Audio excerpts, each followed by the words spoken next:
In this video, we're looking at UFC 304. We'll break down the entire card and I'll give you my predictions for each one of these fights. As always, you can call me Kunith. Let's make some money this week. At the top of the card, we have a rematch that's over 3 years in the making between Leon Edwards and Belal Muhammad. In their first fight, an eye poke at the start of the second round ended the match. The sport's best. Up until that point, Leon Edwards was cruising. He was landing strikes at every level, using that excellent footwork to dictate the range and the distance. He stayed out of trouble, and he really looked to be in complete control of that fight throughout the first round, and we may see more of that in this one. The striking from Edwards is levels above Muhammad's, and if he spends more time on his feet this week than he does on his back, he's going to make it look easy. Now on the other side, Belal Muhammad is on a 10-fight unbeaten streak, and he hasn't lost a fight in over 5 years, and to go a step further, he's only lost once in his last 15 fights. And that's because the dude's a problem. He's a minute winner. His pressure, his wrestling, his cardio, it all makes him a very tough out for anybody in the division. And when you consider the rankings and the level that he's reached, he's probably going to find himself, even with a loss this week, in a lot of 5-round fights. And given his style, 5 rounds does fit him. It benefits him more than it does maybe anybody else in the division. We saw him dominate Vicente Luque over 5 rounds. We saw him win nearly every round against Gilbert Burns in that 5-rounder, although injury does play a part in that, of course. But even if you go back and you look at a lot of these fights that are going the distance, not only is he winning the rounds, but most importantly, he's winning the final rounds, and I think that's huge here. So I can see Belal Muhammad grinding on Edwards, forcing him to fight at a grueling pace, leaning on that wrestling a ton. But for Edwards, he does do a great job of fighting while moving backward, throwing a lot of low kicks, slowing down that forward pressure, disrupting timing, and he's fought this kind of fighter in his last handful of fights. Colby Covington, Kamaru Usman twice, guys that want to take him down and guys that are going to move forward. You could even argue that he saw the same thing against Rafael dos Anjos and still came out on top, so it's really hard not to like the champion to defend his title this week. He's the champion, he's got home cooking in his back pocket again, he's got the striking advantage, he's got the confidence that he can draw from the first fight. He's the favorite here. Favorites in main events have been doing really well, but even with all of that, I expect Belal Muhammad to win this weekend. Colby Covington, Nate Diaz, Rafael dos Anjos, Gunnar Nelson, Donald Cowboy Cerrone, 5 of the last 6 opponents that Leon Edwards has seen. He's won these fights on the judges' scorecards. He's gotten his hand raised against all 5 of these guys, but what stands out to me is that he lost the last round to all of them. And people like to make fun of Belal Muhammad for being a decisionator. Remember the decision, things like that. You look at these guys, they've both fought in the UFC 16, 17 times. I think 16 for Edwards, 17 for Belal Muhammad. Edwards only has 1 more finish. These guys go the distance a lot on both sides, so it's hard to argue if this fight does go the full 5 that you're going to get a losing round for Belal Muhammad in that 5th and final round. I don't think that happens. Leon Edwards does not have a strong round 5 in most of these fights. From which he is caught. That is a degenerate.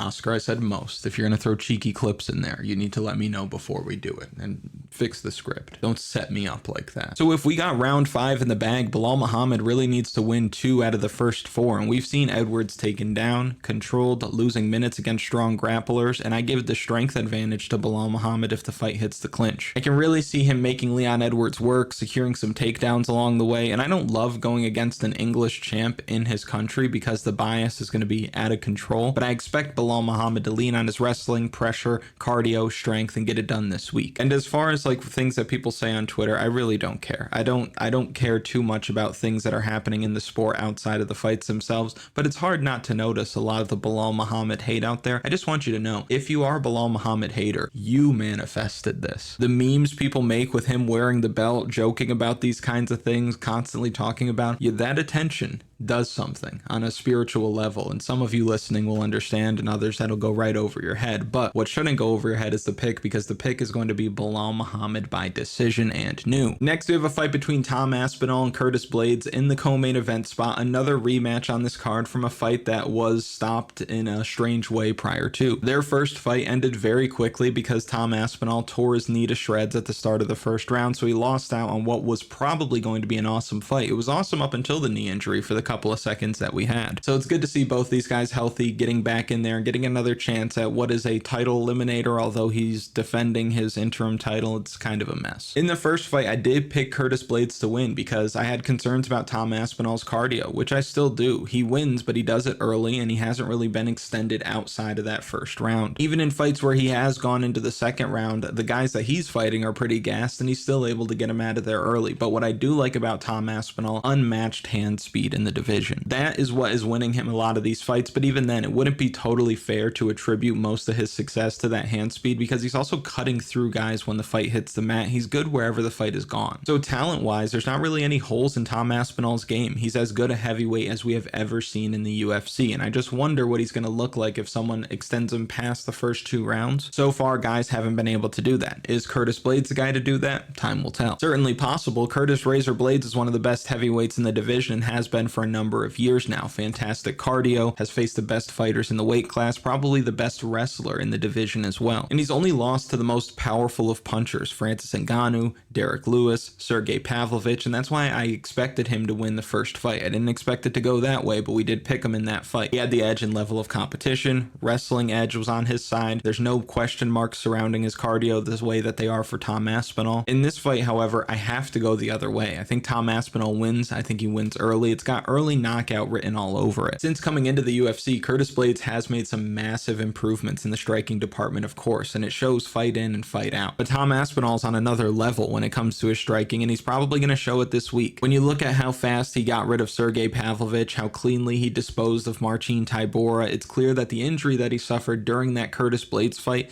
didn't really change anything for him. If anything, you might argue that he's gotten better since then. So I expect him to take the center of the octagon right away, let his hands go, don't give Curtis Blaydes a chance to settle into the fight, try to catch him when he's cold, catch him at the end of one of those long 1-2s down the middle, and those straight punches are going to serve him very well because Curtis Blaydes does look for a lot of looping strikes of his own. So another quick night at the office coming for the interim champ. Give me Tommy Aspinall to win this fight by knockout. And if you haven't already, like the video, subscribe to the channel, comment something for the algorithm. You know how the algorithm works, and a lot of you are been rocking with me for a while. If you're not sure what to comment, put in the comments how long you've been rocking with the channel, not in terms of time, but in terms of subscriber count. Somebody last video said, I've been watching you since 40 subscribers. We're knocking on the door to 10,000. So big respect. And if you see some OGs in the chat, give them some respect as well. Next, we have a fight between Bobby Green and Paddy Pimblett, a true heat check for Paddy the Baddy, who's been met with, we'll call it fortunate matchmaking so far in his UFC run. He's 5-0 in the promotion, but the luster has worn off a little bit. I think we can all see that. He won his first 2 fights in the UFC in the first round. Exciting stuff. But in hindsight, both of those guys that he beat had terrible runs in the UFC and are no longer with the promotion. He follows that up with a submission win over Jordan Levitt in the second round in a fight that he was losing up until that point. Lost the first round and was losing the second round before he got his submission. Now, the way he found the back, found the choke was really cool. He's defending a takedown up against the cage. Good stuff, high level stuff. The talent is there. But even then, from a matchmaking standpoint, Jordan Levitt, not a very dangerous fighter in the UFC, doesn't really hurt guys with his hands all that often, doesn't really offer much on the feet at all against a very hittable Paddy Pimblett. So Paddy the Baddy's pretty safe in that one. He follows that up with a win over Jared Gordon in one of the worst robberies in recent MMA history. 91% of fans on MMA Decisions had the fight scored for Jared Gordon, and 22 out of 23 media members had it scored for Jared Gordon. So the one guy who didn't, what the hell are you looking at? And on top of that, the majority of people who voted for these fights had Jared Gordon winning 30-27. So again, for what it's worth, he lost that fight. Don't care what it looks like on the record, don't care what the judges said, we all know the truth. And then last time out, beats Tony Ferguson, who has lost his last 7 fights. He gassed out in that fight. It's not looking good for Paddy the Baddy. Now here he comes, taking that step up in competition, fighting Bobby Green. His striking is better than Paddy Pimblett's. His striking is better than anyone Paddy Pimblett has ever seen. His takedown defense is better than anybody Paddy has ever seen, at least in the UFC. Cardio is better on the side of Bobby Green, and you have to imagine that the bad cardio that he showed in his last fight is probably a result of the fluctuations in weight for Paddy Pimblett. It's not good, and many people think that's probably impacting his performance. Being the Jonah Hill of MMA cannot be an easy job at all, and not for nothing, Bobby Green's no stranger to changing levels as well and getting a takedown of his own, which we've seen guys do effectively against Pimblett in the UFC. So all things considered, outside of landing a big hook that puts Bobby Green down, I don't see Paddy being able to do a whole lot in this fight and win this fight without the help of the judges. We saw how good Bobby Green looked last time out against Jim Miller. The output was insane, placing shots extremely well, pouring it on as Miller started to fade, and I could see him doing that here. He needs to stay busy with his boxing, land at a higher clip, confuse Paddy Paddy with that low hands, low angles, weird angles that he uses, and just remain in control of the fight. I don't think that Paddy Pimblett does a great job of controlling where the fight goes, and he's fighting in possibly the toughest or second toughest division in the sport. So it's not as if like I'm waiting for him to lose or something like that, but we've just seen, based on what he's shown in the 5 fights that he's had in the UFC, that he's not somebody who's probably going to compete for a title one day or anything like that. And I'm sure people are going to say, well, Bobby Green's old, he's 37 years old. I think if Paddy Pimblett beats him, we can't use old as an excuse. We can't look at this revisionist history style and say, oh, well, Bobby Green was 38 years old when he fought him, 37 years old. Bobby Green at 37 fights just as well as Bobby Green at 30. So I don't think that that's a really good excuse. And plus, all this experience that Bobby Green has, I think, is favoring him. It's helping him. He's seen at least 10 guys during his UFC run who are better than Pimblett. And when you watch Green fight, he doesn't look like some washed 37-year-old. He can still make it happen at a very high level. Just ask Grant Dawson, just ask Jim Miller, just ask Tony Ferguson. And you look at the losses to guys like Jalen Turner. Jalen Turner would spin Paddy's jaw. You look at Islam Makhachev, come on. So I'm going to go with the vet. I'm going to go with the boxing. I'm going to go with the king. Give me Bobby Green to win this fight by decision. And even though I like Bobby Green by decision, I think there's a better bet here because of the line, and I'm going to tell you what it is right now. And we're going to look at the line with today's sponsor, which is XBet. XBet is sponsoring this video. It's actually sponsoring the last video, this video, and the next 2 videos coming out. It's another place for you to be able to get action down on these fights, shop for some lines. XBet's been growing pretty rapidly over the last couple of years. If you're new to XBet, this is what it's going to look like when you open it up, xbet.ag. That is, here's what the sportsbook looks like. Pretty clean design. If you come down here, I want to look at the betting line that I want to target for the Paddy Pimblett Bobby Green fight. Right down here is where you have the fight. Now, Bobby Green favored a bit at -120, -106 for Paddy Pimblett, so it's nearly a pick 'em, and I feel like the line will swing a bit toward Paddy closer to fight time. I did pick Bobby Green to win by decision, but I think that the best bet here, if you want some action on this fight, I think if you were looking at +135 under 2.5 rounds in this fight, it can make a lot of sense. I think that Paddy's going to start hot. I think if he catches Bobby Green, he can knock him out. We've seen guys knock out Bobby Green before, but I think that if he gets off to that hot start, starts looking for takedowns, Bobby Green's defending takedowns, making him work, chewing up the body, I think by the time the 3rd round rolls around, nothing's going to be left. So if you want another place to get action down, you can visit today's sponsor, xbet.ag. There's going to be a link in the description that you can use, and they don't just have the betting. If you're in other places where you can do live casino on your phone, if you want to play a little bathroom blackjack while you're on the toilet, go for it. These are all things you could do with XBet. Again, linked in the description if you want to check it out. Next, we have a fight at flyweight, a great fight in the division, a very important fight for the division. We've got Mokaev fighting Manel Kape. Manel Kape finally gets to see action. He hasn't fought in nearly a year with the weight miss, canceled fight, but he gets back in the mix against one of the most promising young prospects the sport has ever seen in Mokaev. Mokaev is coming off of an ugly win over Alex Perez in his last fight. He was able to get some clutch takedowns when it mattered most. He was able to win the rounds as a result. That fight showed, however, if he gets stuck on the feet against a good striker, he's going to have some problems. Mokaev must have been playing a Marab type beat in the locker room because he went 3 for 20 on takedown attempts and he didn't really do much with them. He's still the man though, 12-0 as a pro, only 23 years old, tons of amateur experience, 6-0 in the UFC, quality wins along the way as well. He's not fighting bad guys, fighting Cody Durden. We just saw how good Cody Durden is. Charles Johnson, you could say the same thing, 3-fight winning streak. Alex Perez just had a main event spot. He's finished 4 of 6 of these wins in the UFC, so very impressive stuff. Now on the other side, you have Manel Kape, who is a beast. Built like a Blastoise at 125 pounds, crazy explosion and athleticism for the weight class, and he's no slouch on the mat as well. He drew the champion in Alex Pantoja in his UFC debut. Understandable to lose that one. It was lost by decision. Follows that up with a loss on paper, but a win in real life against Matheus Nicolau. And just moving forward, because there are so many bad decisions, and this isn't the last bad decision we're going to talk about on the card. We're going to live in the real world instead of the judges' scorecard world, because sometimes these people don't know what they're looking at. So we're going to acknowledge these fights as wins. He beat Matheus Nicolau. Since the Matheus Nicolau fight, 4-fight winning streak, highlight reel knockouts along the way, like against Ode Osborne, Zolgas Zumagulov. The power in this matchup, the advantage there is on the side of Manel Kape, and there's no doubt about it. Now the grappling is on the side of Muhammad Mokaev, and the line for this fight is close, and it's for good reason. Muhammad Mokaev can go out there, get takedowns, push a pace, get his hand raised at the end of it. That can happen, but I can also see Manel Kape timing a knee up the middle when Mokaev is shooting for a takedown and knocking him spark out. But when I think about those two winning conditions, it makes me more confident in Muhammad Mokaev. The reason why I say that is because Mokaev's looking to wrestle. He's on you like glue. So even if Manel Kape gets back up to his feet, Muhammad Mokaev's still going to be stuck to him, still have his hands wrapped around him. Much of what we saw against Charles Johnson. Charles Johnson was making him work. He kept getting back up to his feet, but Charles Johnson couldn't get any space. And even against Alex Perez, he was falling backward nearly, dropping to his knees just so that Perez would walk into him when he's throwing his strikes so that he can get his hands on him, because once his hands are on you, there aren't too many guys in the world that are better than him. So because he's doing that, he's not really getting hit all that often, and that's why I think Manel Kape struggles, because if Manel Kape can't land a knee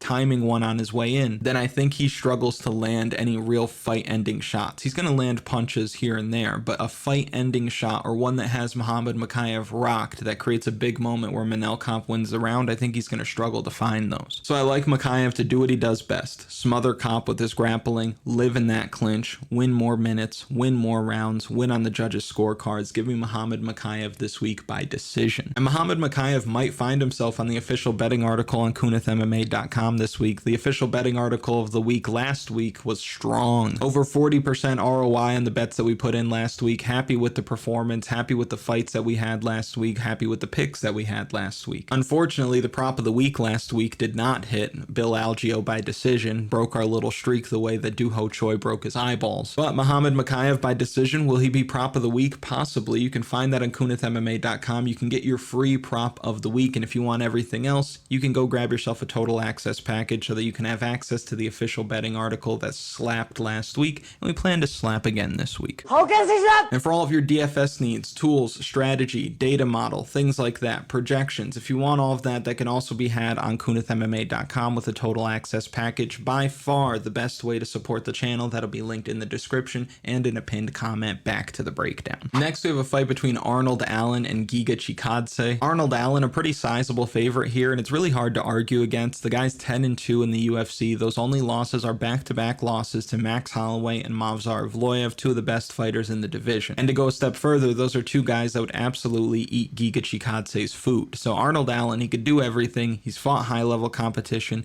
He can wrestle offensively and defensively. He's got good, fast, hard striking, good forward movement, which is going to be important in a fight like this. If you make the mistake of giving Giga Chikadze the time and space that he needs to get his striking going, especially his kicks, it's over. You give him that range, he's going to be blasting body kicks all night long, and it's going to make you fold faster than if you were holding a 2-7 offsuit. But I don't expect Arnold Allen to do that. I don't expect him to make that mistake. He should be crowding the kicker in this one. If I know that, he damn sure knows that. On top of that, Allen is as tough as they come, so I don't think that he's going to have a whole lot of trouble when Giga does start having success in landing his strikes. I don't think that he's going to get Arnold Allen out of there. I think Allen eats a lot of these shots, lands strikes of his own. We can see that he can bomb on you in a flash as well, like he did to Dan Hooker when he got him out of there in round 1. And Giga Chikadze, as you can see in the graphic on the screen, he's getting up there in age, man. 35 years old. He's had to pull out of fights. He got destroyed by Calvin Kattar in a main event spot at the beginning of 2022. He won his most recent fight against Alex Caceres, and he didn't really do anything that wowed you in that fight. Landed around the same amount of strikes, just barely squeaked by winning these rounds, but he's right back into the Lion's Den fighting top flight competition in England. Bad biscuits all around. But I think the Georgian's really up against it this week. He better pray that Arnold Allen doesn't turn up with his wrestling shoes on, because he's going to make it a long night. But give me the younger man, the more active man, the home cooking, just in case we need that in our back pocket. Give me Arnold Allen to win this fight by decision. Next we have a fight between Nathaniel Wood and Daniel Pineda. We don't need to go too deep on this one. Nathaniel Wood's a minus 400 favorite. Last week, the fight card on paper, it's like, oh, these fights suck, they suck, whatever.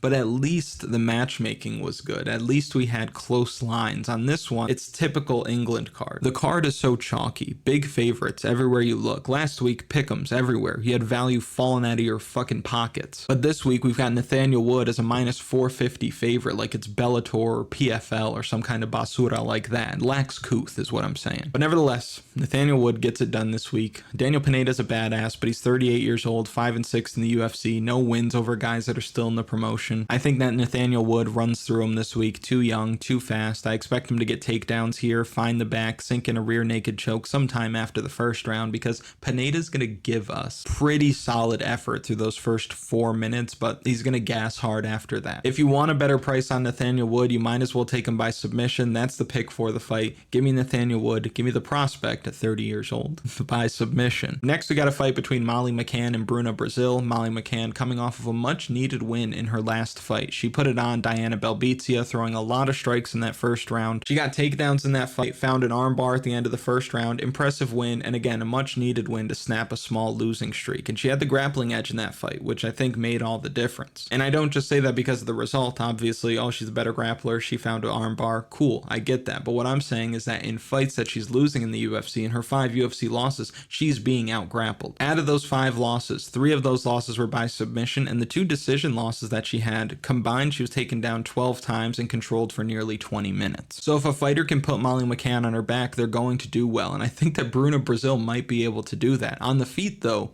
Molly McCann's a handful. She's got good boxing, great output, good chin, not afraid to let her hands go. Now, on the other side, you got somebody who never lets their hands go, and Bruna Brasil, who's had a really tough run in the UFC. Makes her debut against Denise Gomes. Big favorite. She had nothing for Denise Gomes. Gomes took her down at will, knocked her out in the second round. We can chalk that up to debut jitters against a good fighter. Sure, whatever. She follows that up with a win over Shauna Bannon after that fight, and Shauna Bannon is also on this card. Not an amazing performance, but a serviceable one. She gets her hand raised. First UFC win, get it out of the way. We're feeling good, right? Wrong. She actually follows that up with a loss to Loma Lookboonmee, where she landed a whopping 28 significant strikes over 3 rounds. No thank you. Her output's terribly low. I can see her really struggling as a result of that because Molly McCann's going to put it on her. I expect McCann to bomb on her this week. I actually think that she finishes this fight with her striking. I think she breaks Bruna Brasil in there with her boxing, with her striking, digging to the body, going upstairs, throwing spinning technique as well. I think Molly McCann wins this fight by knockout, and that's a way that you can get a much better line on a pretty sizable favorite here. Next, we have a fight between Caolan Loughran. He's fighting Jake Hadley this week. Hadley stepping in on short notice. This was supposed to be Ramon Taveras catching these hands. Taveras pulls out. Jake Hadley steps in. He said, I'm in the neighborhood. Why not? Not a great matchup, though. I think that Jake Hadley's going to struggle mightily. The guy's riding a 2-fight losing streak. He was undefeated coming into the UFC, since has put together a record of 2-3 in the promotion. Things are not looking good, and we've seen him lose these fights by getting taken down and controlled. We saw Charles Johnson box him up in his last fight. He's looked physically outgunned in some of these performances, and these are at 125 pounds. Now he takes his fight on short notice against a block of a man at 135 pounds. Very tough spot for Jake Hadley in this one because Loughran's going to be aggressive. He's going to fight with good pace, good cardio. He's going to be wrestling in this one, and I think that he's just going to dominate Jake Hadley here. I expect him to get takedowns with ease in this one. He's going to look like the much stronger fighter in there, especially when this fight hits the clinch. I think he's going to land heavier shots, not only when they're in tight, but especially when the fight hits the mat, and I think he finds a way to finish this one. So give me Loughran to win this fight inside the distance. Next, we have a fight between Mick Parkin and Lukasz Brzeski. Listen, we've gotten to this point. I just need to address it again. If you've watched the channel for a while, you know this is not my style. You might be new. You might have never seen my stuff before. You might be watching it for the first time. And if you're sitting there watching it like, damn, this guy is entering the chalk zone. He's picked almost every favorite on the card outside of Belal Muhammad. Let me tell you something. Some people think I pick too many dogs, but I'm telling you, I only pick the fighters who I think are going to win. The favorites on this card look so good, it's disgusting. Just so little value. Even if you parlayed the whole card together with the picks that I'm going to give you, like, it's not even that crazy. You're going to see people hitting a lot of like 6 and 7 leg parlays this week, just parlaying chalk together because they're going to show up. They're going to get it done. I think toward the top of the card where fights get a bit more competitive is where you're going to see some things get a little wacky, but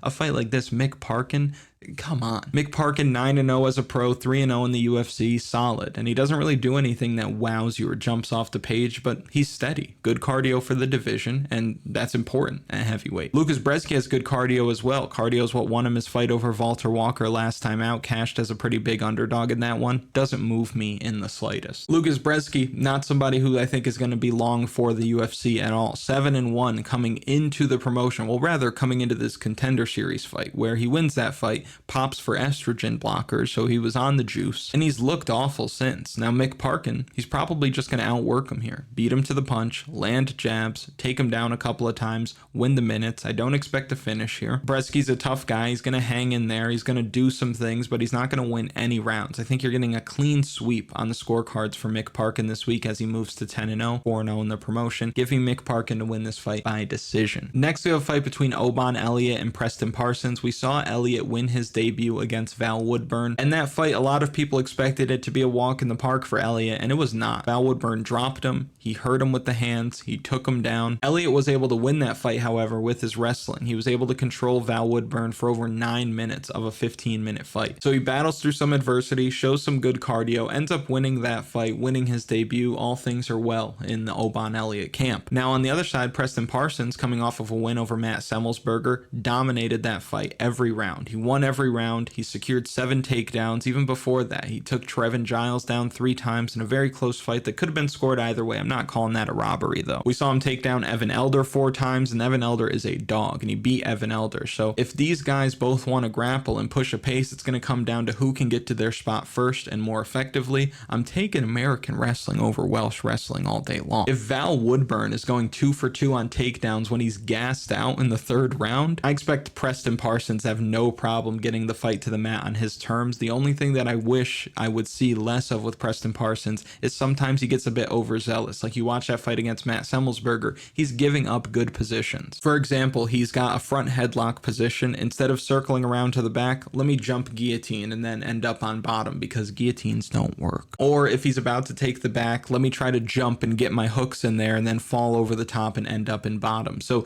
those are little mistakes that he makes, but hopefully he's watching the tape and they can improve on those. Position over submission. You got to win the fights. You got to get the 2 checks, brother. But not only do I see Preston Parsons having the grappling edge here, I do expect him to actually find Oban Elliott's back and choke him out at some point, probably early in this fight when these guys are both dry and fresh. Give me the better experience, the better grappler, the pressure. Give me Preston Parsons to win this fight by submission. Finally, a fight with a line that we can actually look at and say, oh, this is interesting. We've got CLD, Christian Leroy Duncan, fighting Gregory RoboCop Rodrigues. Fun scrap at middleweight for however long it's going to last. Gregory Rodrigues going into enemy territory against an English knockout artist. What could possibly go wrong? RoboCop's had a very strong run in the UFC. Most people feel like he won that fight against Armin Petrosian in that split decision. Outside of that, has looked great. 5 wins in the UFC, all knockouts, big for the division, tons of power in both of those hands. Heart for days, which he's proven time and time again, and he can grapple with anybody on the roster. Now on the other side, Christian Leroy Duncan, 3-1 in the UFC, coming off of back-to-back knockout wins, completely outclassed Claudio Ribeiro in his last fight. And before that, he just smothered Dennis Talulin before finishing him late in the 2nd round. So there's a lot to like about him. He's long, fights offbeat, athletic, hard to prepare for, very confident in himself. You do have to worry about him though against better middleweights in the division because of how he looked against Armin Petrosian. You got that Armin Petrosian Gregory Rodrigues fight, you can argue RoboCop won. You look at that fight against Christian Leroy Duncan, CLD looked awful. And what Armin Petrosian presented was different than anybody he has seen in the UFC so far. An aggressive striker with a good chin who's not afraid to mix in takedown attempts of his own. He fell behind on the numbers early in that fight and was just a step behind the entire time. Now for Gregory Rodrigues, you got to worry about him getting caught. That chin is way up in the air each and every time. It's crazy. And he paid for it. Even in that fight against Bruno Ferreira, in a fight where he was doing very good work. He was in control of that fight, then gets knocked out cold with 1 punch. Bruno Ferreira, powerful guy, he's going to do that to a lot of people. There's no knock on Gregory Rodrigues' chin. It's more of the placement of the chin. Jordan Williams knocked him out on Contender Series because Gregory Rodrigues did that mummy thing where he gets hit, he gets stunned, arms go out, head goes up. And he does tend to eat big, clean shots from these guys. Jung Young Park was touching him up. Chidi and Jokuani split his brains. Split his brains? That's what you put on here? Split his head open so you could see his brain? Come on, let's use like Grammarly or something. I don't know. Brad Tavares was stunning him over and over again in his last fight with 1-2s down the middle. So I worry that a long, sharp guy like Duncan is going to catch him on the break or even counter him on his way in to put him out. What I do like for Gregory Rodrigues in this fight is that he has more ways to win win this fight. He's a much better grappler, worlds better when it comes to the grappling. I give him the edge in cardio as well, just because we've seen more of it. He's in a better training situation. He's a smart fighter as well. We've seen him make questionable choices in there before, but we've also seen him make great in-fight adjustments like he did against Park and in Jokuani. We've also seen him take the path of least resistance against guys like against Dennis Tolulan, where he decided to take him down instead of stand and bang. So for me, there's two ways to look at it. You could take CLD to win this fight by landing a big shot probably in the first round that knocks Gregory Rodrigues out, but to me that's the only way he wins. While for RoboCop, I think that he can win a few different ways. He can wrestle in this one, he can lean on that jiu-jitsu advantage that he has, he can push a stronger pace in the second and third round, and he can make the fight ugly. I think that Christian Leroy Duncan in a pretty fight is going to mess your day up. But in a dog fight, Gregory Rodrigues has shown multiple times now that he's got a lot of dog in him. He's got more dog in him than his body does. Kind of like Julian Erosa, where the chin has abandoned him at times, but his mind never does. That's how it feels with Gregory Rodrigues. So I see him making it a dirty fight this week. I see him getting takedowns. I see him using that clinch, using the grappling, getting a couple of hip tosses and trips, just making life hard for Christian Leroy Duncan. I think that Gregory Rodrigues wins this fight inside the distance. Next, we have a fight between Sam Patterson and Kiefer Crosby. The UFC tends to do a good job of making the home team look good when they go across the pond. We've talked about it already. This fight's no different. Hard to not love Sam Patterson in this fight. Younger guy, 4 inches taller, 8-inch reach advantage, much better on the mat, and he could make it look really easy this week because Kiefer Crosby, 0-1 in the UFC, might not even be UFC caliber. His wins outside of the promotion are not very good. You look at his last 2 wins to put it into perspective for you. Beat Alex Cowboy Oliveira, who is no longer in the promotion and went, I think, 12-11 in the UFC, way beyond his prime. He's got like 100 kids. He's the Phillip Rivers of MMA. And before that, he beat a guy who was in his retirement fight at 46 years old, who finished his career at 6-13. So the level of competition has been bad. I expect Sam Patterson to go in there,